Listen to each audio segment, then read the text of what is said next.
Hello my friends, and welcome to Tom's Tinkering and Adventures. Well, it's time to get to some more tinkering here in the garage.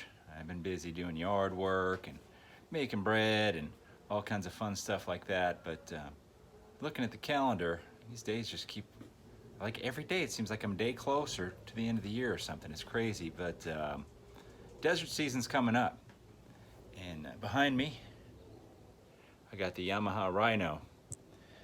And if you've been paying attention, I mentioned that it has an issue going on with it, and I think it's about time we start working on it. So with that being said, I'm going to show you the sponsor of today's video, Snickers. Ain't going anywhere for a while, because this thing ain't going to be going anywhere for a little while. So the issue with this thing is, it runs pretty good, but it has overheated on me a couple times, and there is definitely evidence of coolant in the exhaust. You can see it, of course, and smell it. I highly suspect that I have a head gasket issue. So when I purchased this Rhino, I got a really good deal on it because it was not running. And let me see here, let's go into the magical cabinets of the Global Domination headquarters here. I ran a compression test on it. We didn't have any compression. This is the cylinder that I took off of this thing. Let's see if we can get a good look inside of here with the light, maybe. Or let's see, we'll pop the piston out. There we go. Now, I don't know how many of you are well versed with engine internals, but a piston should not look like that, just to give you a heads up. The cylinder, let's see. Oh yeah, you can see it on there. It's very scuffed up. I went online and I ordered a piston and a cylinder kit. Now, there's all kinds of different ones out there. I ordered a pretty cheap kit. It's a Chinese cylinder and piston. I did a little bit of research, and plenty of people ran them, didn't have any issues with them. A lot of people bitched and just said they were Chinese. So it's hit or miss. Now the reason why I didn't buy the most expensive, best kit out there was because I had no idea what was going on with this little dune buggy deal, the Rhino. I had no idea if it axles were crapped out, or the transmission, or any of the other stuff. So I didn't want to invest a lot of money into an unknown entity. That being said, the cylinder and piston came in. They looked just fine. I mean, I'm not a metallurgical, that's a big word. I don't know. By looking at a cylinder or a piston, you know, just by looking at it, if it's good or not. But I put it in there. We ran this thing 40 or 50 hours, and it seemed to be okay. Then it started overheating. Now, the one thing that did not look the greatest on the kit when I got it was the gaskets. I didn't really care for the gaskets that came with it, and looking back, I think I probably should have just ordered up a set of quality gaskets and put them in there. That's the first thing that is coming to my mind, is that the gasket that came with that kit was a piece of crap. The second thing is, I did a little bit of reading, and of course the cylinder and piston that I went with were a 1mm overbore, so it's a little bit larger piston and cylinder, which everything I read doesn't say gives you a whole lot more power, but what the hell, while I was in there I went for it. So everything I have read about that says that you should change out from the bolts to a heavy-duty head stud kit. Well, I'm going to pull this thing apart, we're going to take a look at it, and if everything looks kosher as far as the cylinder and the piston, we're going to get some parts on order, and we'll put this thing back together. But for the meantime, let's get started on the disassembly. One of the things I really liked about this Rhino when I bought it was, well, number one, it had this cage on here, which is an aftermarket setup. And then I also like these seats, which have nicer seat belts than the stock setup. Now the only issue with this seat setup is that there's a little handle right here to remove the seats. You can't get the seats all the way off because the 4-point seat belt mounts right there, and there's one in the back there, and then this one just goes around the back part of the cage here, which is, this isn't too big of an issue. In fact, I can almost get it done with one hand, but in order to get these seats all the way out, you have to remove all those bolts. And it doesn't give you a whole lot of room to check the oil, because in order to check the oil, you have to pull this center piece off, which I'll show you how that comes off in just a minute once I get all these bolts out. I've already taken the other side off. But it just makes it a little bit more of a pain in the butt to do all that sort of stuff, checking the oil and changing the oil. It's not terrible, but it's just a little bit more of a pain. So let me get that seat off and I'll show you how to get that centerpiece off. Both seats have been removed, and now we are to taking out this center console, which is actually pretty easy. It really just pulls straight up. These rubber sleeves kind of just pop into the inside of here, and this whole thing just lifts up, just like that. And there we have it. Now, in order to do the head gasket, I'm going to have to pull off the air box, the carburetor, to get back here and disconnect the exhaust. Take the valve cover off. We're going to have to drain, of course, we're going to have to drain the coolant. And we'll try just as well drain the oil as well. I'm going to get started cleaning this up a little bit, and then we'll get to the heart of the matter. Removing the removing the air box is really pretty simple. It's got one Allen head clamp here, so you just loosen that up, and then there is one hose you disconnect, which goes right here under the carburetor, and then right over on this side there's two tabs.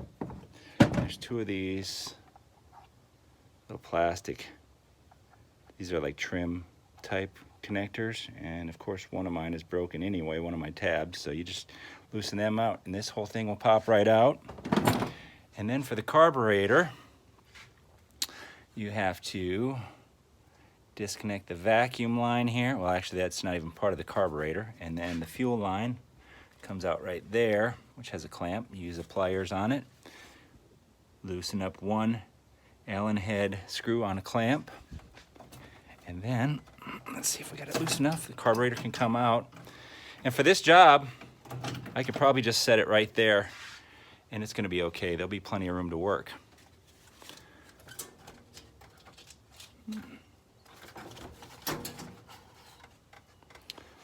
Now we have to go about getting this valve cover off,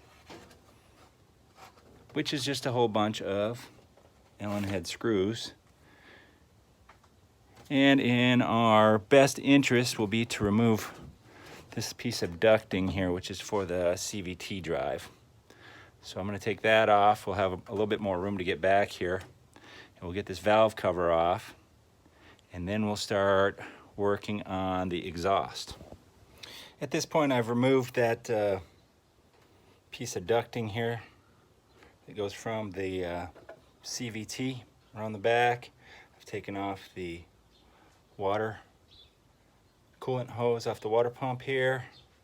I've removed the inspection plate for the intake valves, which you have to do to get this off.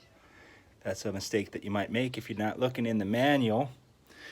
Those of you who are paying attention here, you notice I don't have the manual out, so if I'm messing up, you can just tell me, RTFM, read the freaking manual. I've done this before, and a little bit of confidence taking it apart, but when I put it back together, of course, I'm gonna have the manual out here. And I do have it, it's on my computer, and I can take a peek at it. So far, so good. But in all cases, don't take it from me. I'm just a YouTube guy, RTFM. Now, before we can even take this valve cover off, I have already gone around and loosened up all these screws, just cracked them loose. But this cover actually has the rocker arms built into it, so it's sitting on top of the cam. I'll show you what that all means in just a second, but you have to get this thing to top dead center, which means you have to have the piston at the top of the stroke on the compression stroke. And you can see I've already got, you hear that? There's clearance on these valves, so I'm at top dead center. Now this thing is a pain in the butt to get to top dead center because you have to remove this cover, which is right here. There's 4 bolts that go into it, and 2 of them are hard to see. And then, right down in, let's see, right there is where you have to check the marks. So you have to take a mirror in there. Let's see if I can get this on camera. Yeah, you have to look in that mirror, and then there's marks on the flywheel, so it's really a pain to get this thing set up correctly. They don't make it easy. Now the next thing I'm going to do is I'm going to take out this cam chain tensioner, which will release the tension on the cam chain up to the camshafts, and then I'll take this valve cover off. So I pulled all the bolts out of the valve cover. I'm going to show you a, you may already know this, but this is an old mechanic's trick. If you are like me and you don't RTFM, you draw a little outline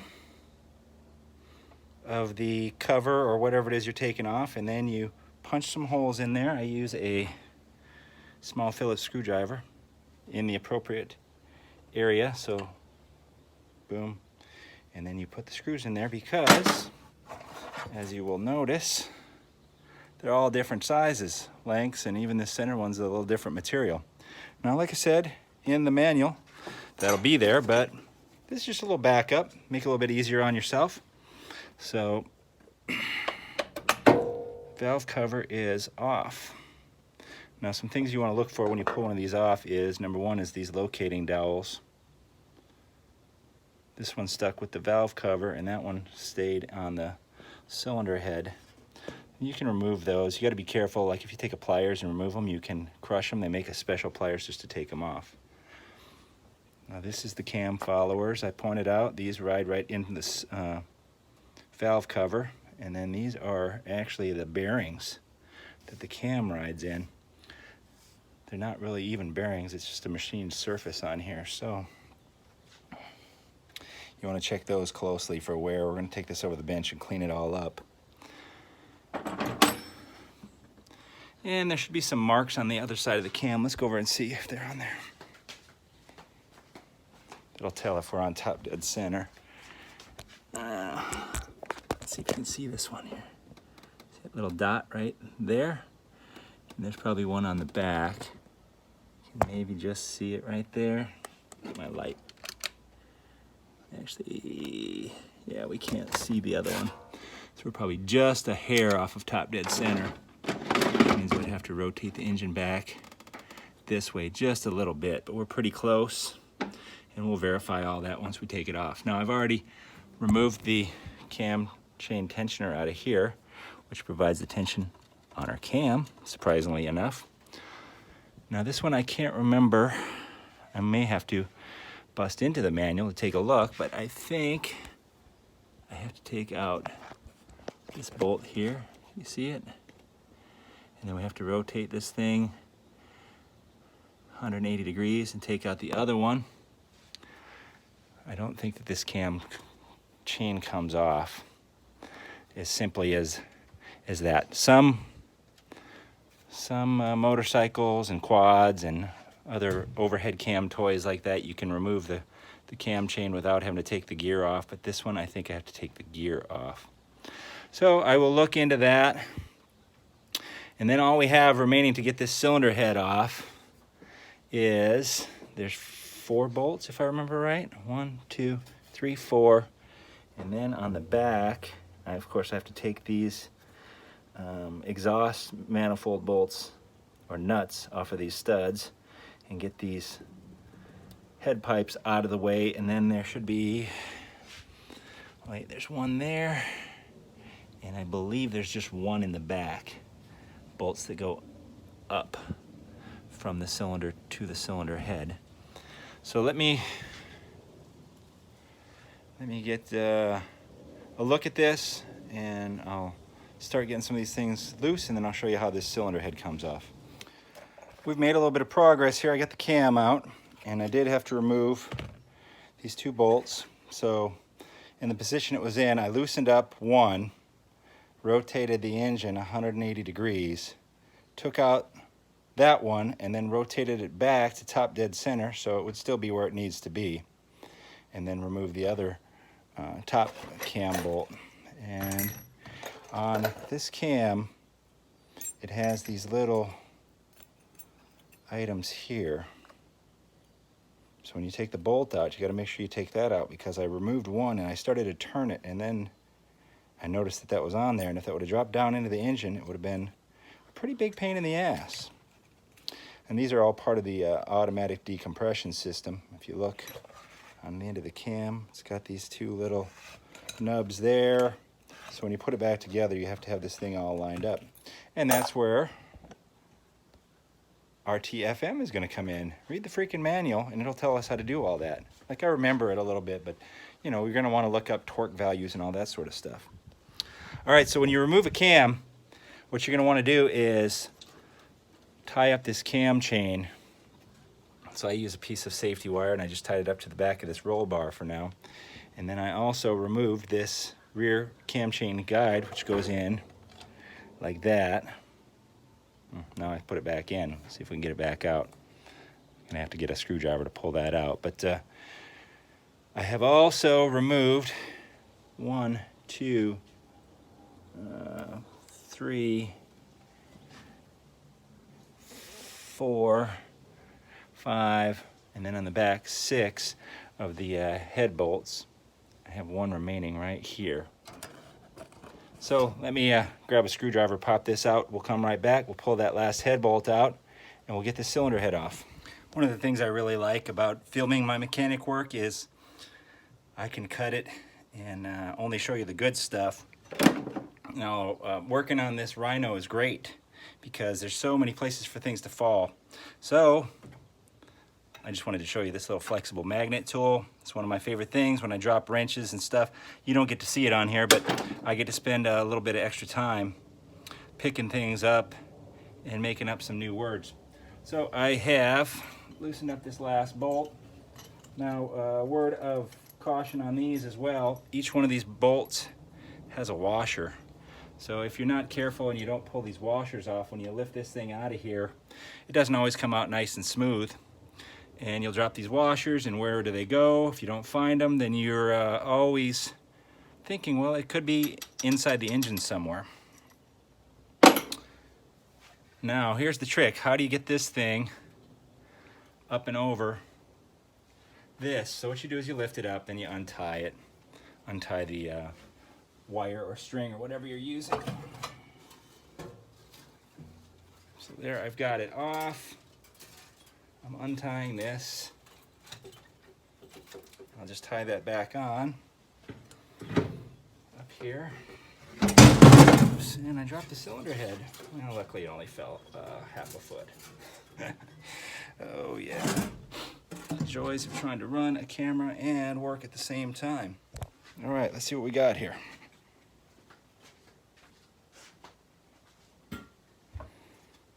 You can see it landed right there.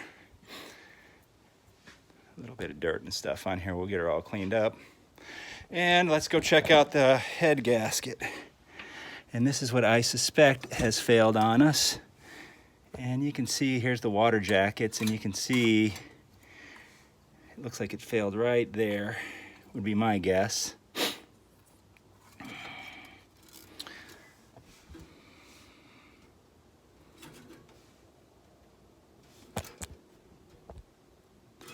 Now the other thing that I am going to do